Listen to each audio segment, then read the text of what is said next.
right. Have you ever thought about what your self-esteem and your sexual inner being have to do with each other?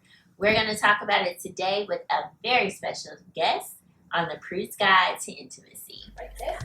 Intimacy. Yeah. What's up, people? Welcome back. Do it through a text message. You can do it through an email. What is consent even?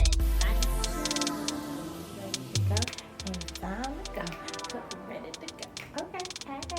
Okay. Hey.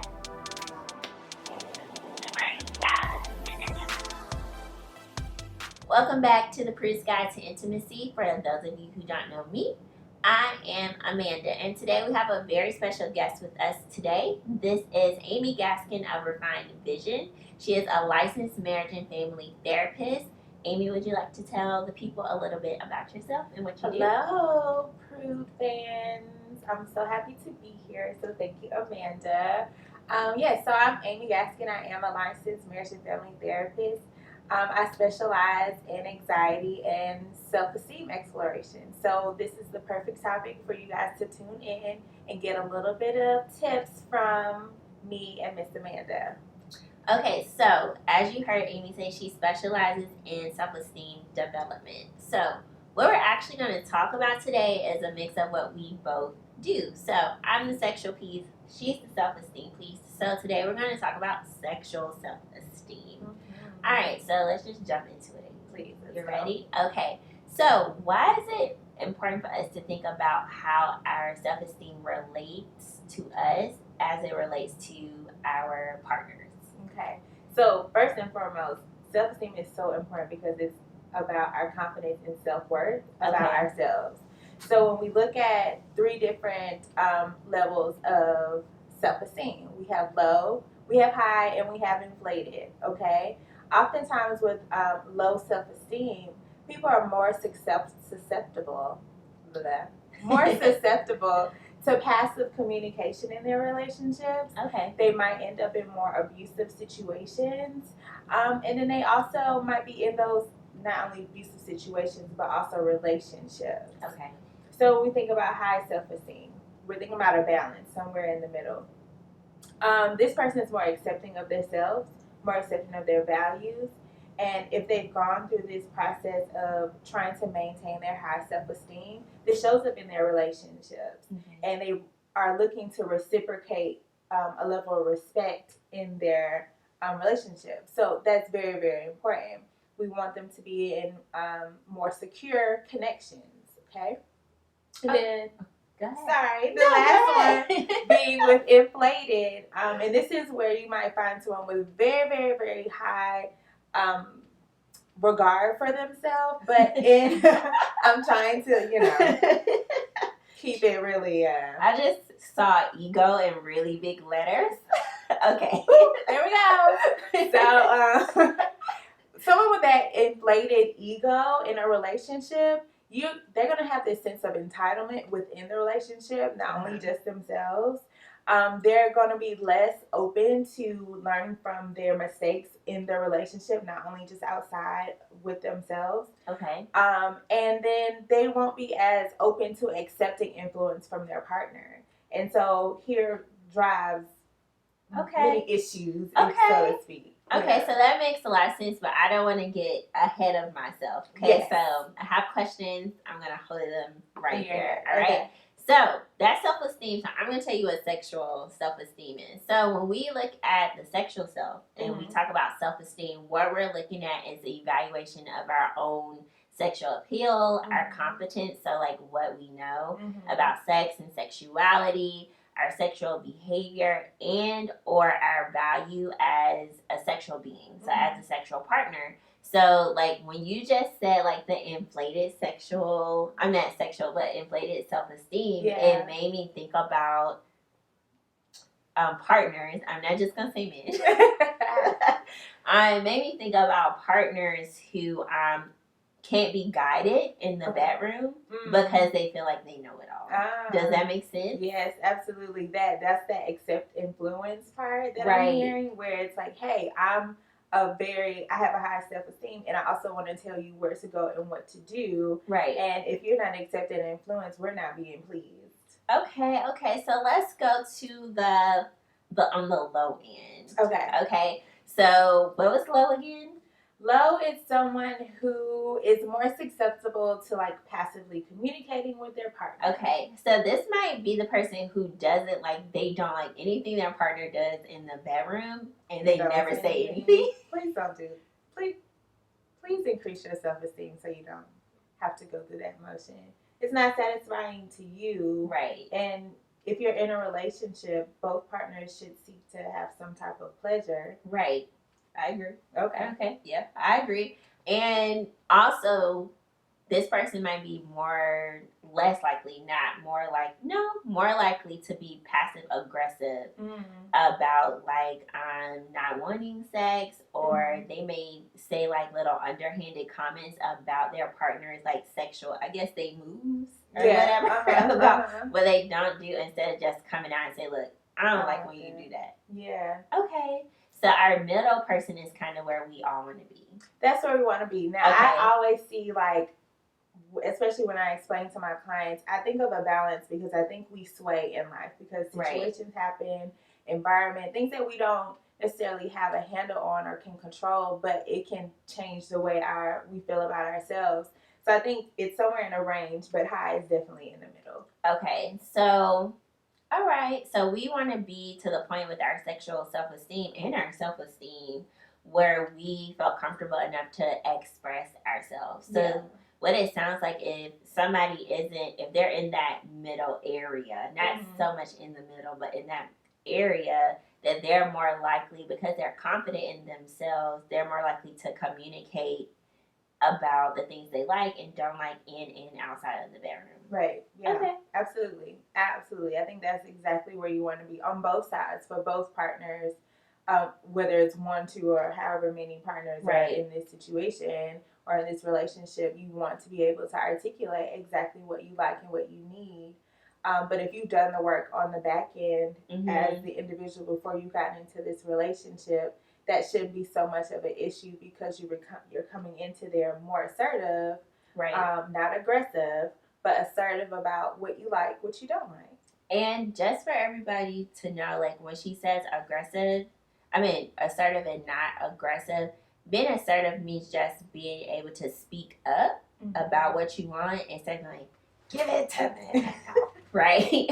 And just being more so like upfront, being confident in what you are asking for from your partner, right? Instead of like, oh no, I mean, y'all might have a night where you role play and that goes down, but it's not that episode. Okay, get it going.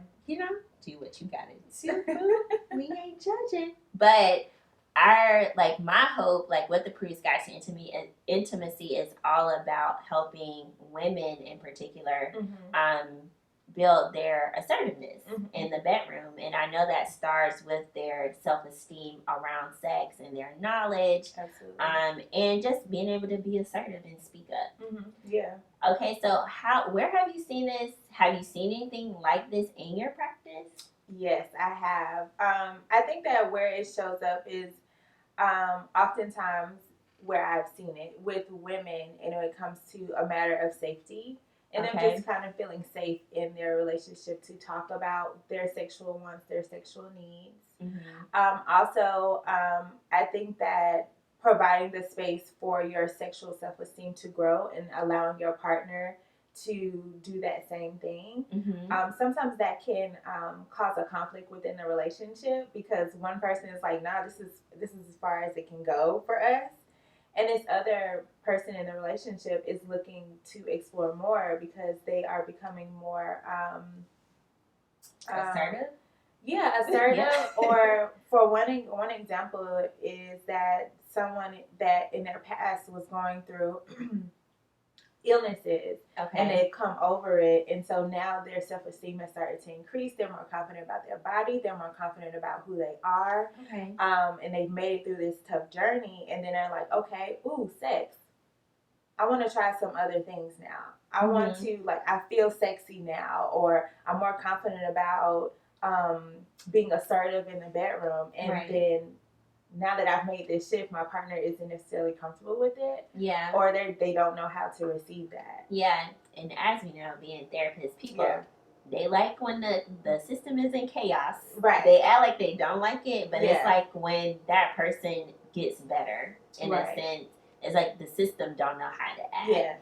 So when we think about sexual self-esteem, and we think about when women in particular start to build that sexual self-esteem, and their partners are kind of like, well, wait a minute. But the thing is, a lot of women, because of what we're taught, we don't have very high sexual self-esteem. So our self-esteem on one end may be high, but our sexual self-esteem may not be, as high, because people teach us that we're supposed to be meek and docile. We're not supposed to be the aggressor, or we're not supposed to be assertive in the bedroom. Right.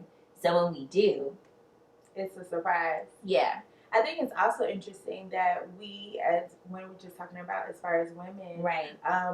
Sometimes we can master the sexual appeal part of things because we are asked to look sexy, but be this docile character, and it's kind of like, well, is that an imbalance of sexual esteem? Is it like, okay, there is supposed to be more to this? Right. I think so. Right. We're supposed to look a certain way, but not act a certain way. Absolutely, yeah. And I feel like there is a therapy word for that, but I can't think of it right now. So, yeah. We'll just keep it going. I'll plug it in on the bottom. Right, maybe.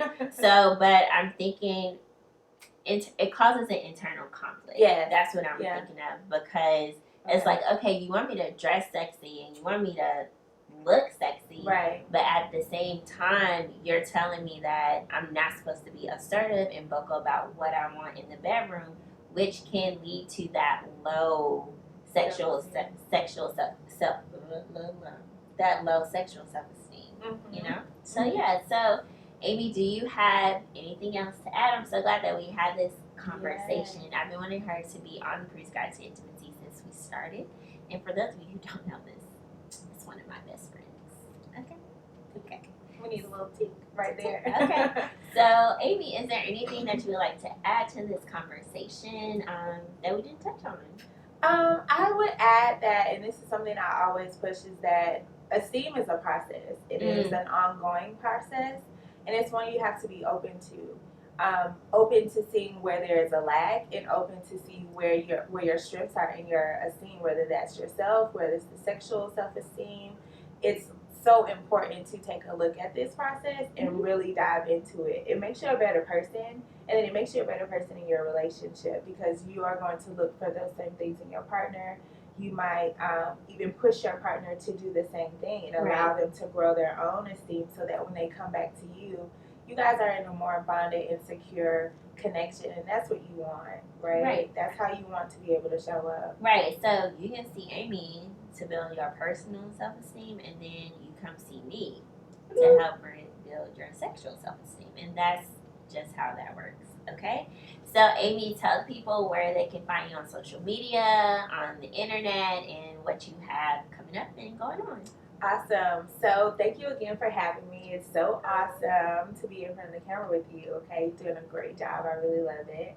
And it's not because you are the best. Okay, And just for those of you who don't know, Amie is usually behind the camera, so she is a part of how all of this gets going. Okay.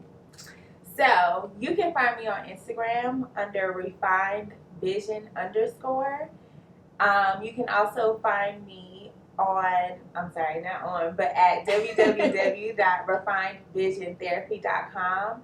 Some things that I have coming up are some podcast specials, Words with KB podcast, also Culture and Conversations with Jameson Smallwood. I want you guys to look out for that and look for my post.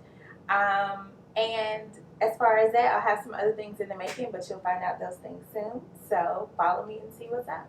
Right, and we will link all of Amie's great things down below, so make sure that you check those out. So again, Amie, thank you so much for coming to talk to us today. And Prudes, make sure that you share this video, and bring me at least one subscriber, okay? And if you have not subscribed yet, make sure that you hit that subscribe button and turn on your notifications. And we will see you next week here on the Prude Guide to Intimacy. See you.